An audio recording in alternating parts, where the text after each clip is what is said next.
Você já sabe que pode ter direito ao auxílio acidente, mas não sabe em que momento pedir. Então fica até o final desse vídeo e lá no finalzinho ainda tem uma dica bônus para você. O auxílio acidente, diferente do que o próprio nome pode sugerir, não é decorrente apenas de quando há um acidente de fato, um acidente que a gente chama de típico. Pode ser também decorrente de uma doença. Outro ponto que as pessoas confundem o auxílio acidente é o quê? Ele é devido quando eu não consigo trabalhar. Não, pelo contrário, pessoal. O auxílio acidente ele é devido quando você consegue trabalhar, mas em razão da doença ou do trabalho, de um acidente do trabalho, você tem mais dificuldade de exercer essa atividade, tá? O exemplo mais comum deles é o quê? Você perder um dedo, tá, da mão, e aí você vai ter maior dificuldade. Imagina você que é uma costureira, perde uma ponta do dedo, você vai conseguir costurar, é óbvio, mas você vai ter muito mais dificuldade. Por quê? Porque você não tem mais a sua aptidão completa, você não tem mais 100% do seu corpo. A mesma situação ocorre quando você tem uma doença do trabalho, que é em razão do trabalho. Essa doença ela acaba te limitando e você tem essa maior dificuldade de exercer uma atividade que você exerceu sempre, tá? A questão mais comum, tá, referente à doença do trabalho é o ombro, tá? Quando o trabalhador exerce uma atividade que exige muito que ele erga os braços acima da linha do ombro, e erguer o braço acima da linha do ombro é o quê? A partir daqui, já está acima da linha do ombro, tá vendo? E isso é comum quando a pessoa empilha a caixa, é comum quando ela precisa pegar frequentemente alguma coisa que está acima da sua altura, e esse movimento vai desgastando os ombros e causa uma doença chamada síndrome do manguito rotador. A síndrome do manguito rotador é um desgaste que não é tão natural assim do corpo, porque ela é forçada pela sua atividade laboral, e aí vai acabando, gera uma dor maior para você fazer esse movimento de erguer os braços, ou muitas vezes você nem consegue erguer o braço, tá? Em razão do trabalho. O acidente típico é muito mais fácil de você verificar, porque de fato houve um impacto que causou alguma lesão ao seu corpo. Ok, Tony, você explicou o que é o auxílio acidente, você explicou quais são as situações, mas você não falou quando eu tenho que fazer o pedido. Vamos do acidente. Você sofreu um acidente e ficou afastado, tá? Você recebeu o famoso B91, auxílio doença acidentário, e ficou afastado na sua casa se recuperando. Teve alta do INSS, você volta para trabalhar e percebe que você não tem mais o mesmo desempenho. Por quê? Poxa, porque em razão do acidente você tem maior dificuldade de fazer tudo na sua vida. Essa situação, a partir da alta do INSS, você já consegue requerer esse auxílio acidente, tá? Agora vamos para a doença. A doença é algo silencioso, não vai bater e pronto, olha, estou com incapacidade.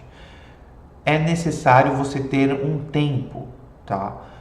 Eu não recomendo entrar com esse pedido de auxílio acidente antes de 1 ano de trabalho. Por quê? Não existe um lapso temporal para você de fato desenvolver ou de fato agravar a sua movimentação em um tempo tão curto quanto 1 ano. A partir de 2 anos, aí eu acho que é mais seguro você fazer esse requerimento, tá? Não se esqueça de que nesse período de 2 anos você precisa fazer exames médicos, relatórios médicos para comprovar a doença, tá? É extremamente importante. Outro ponto que é muito importante é você guardar os atestados de saúde ocupacional. Que é esse documento, Tony, que você está mencionando? Esse documento, também conhecido como ASO, é um relatório que as empresas precisam fazer periodicamente, contendo se você está apto para o trabalho ou não, bem como indicar se o ambiente ele é agressivo ou não. Dá uma olhada nesse ASO, verifica se existe risco ergonômico. Tem risco ergonômico? Guarda com carinho essa documentação, porque ela pode te auxiliar lá na frente, tá? Porque está demonstrando que onde você trabalha não é um lugar seguro. Ok. Mas você ficou me devendo aí, Tony, a dica no final. A dica no final é justamente a questão dos documentos. Documentos básicos, tá? RG. Pessoal, pelo amor de Deus, não leva CNH. A CNH, por vezes, você vai ter lá uma categoria de moto, uma categoria profissional. E o perito, por vezes, ele pode olhar aquilo com maus olhos e negar o seu benefício, falando que a sua doença não é relacionada ao trabalho, e sim a uma queda de moto, a você dirigir moto, ou mesmo a você ter uma categoria profissional diferente do seu trabalho atual. Então, não leva CNH. Correto é levar RG. Carteira de trabalho. Leva a carteira de trabalho, se possível, atualiza bonitinho a sua carteira. Leva um comprovante de endereço. Os exames médicos, óbvio, os exames médicos relacionados à sua doença. Eu já vi gente levar espermograma. Gente, verifica qual é o seu pedido. Por que você está pedindo auxílio acidente? E leva todos os documentos referentes a esse motivo. Por fim, o relatório médico. Relatório médico tem que ser atualizado e você tem que ter os anteriores.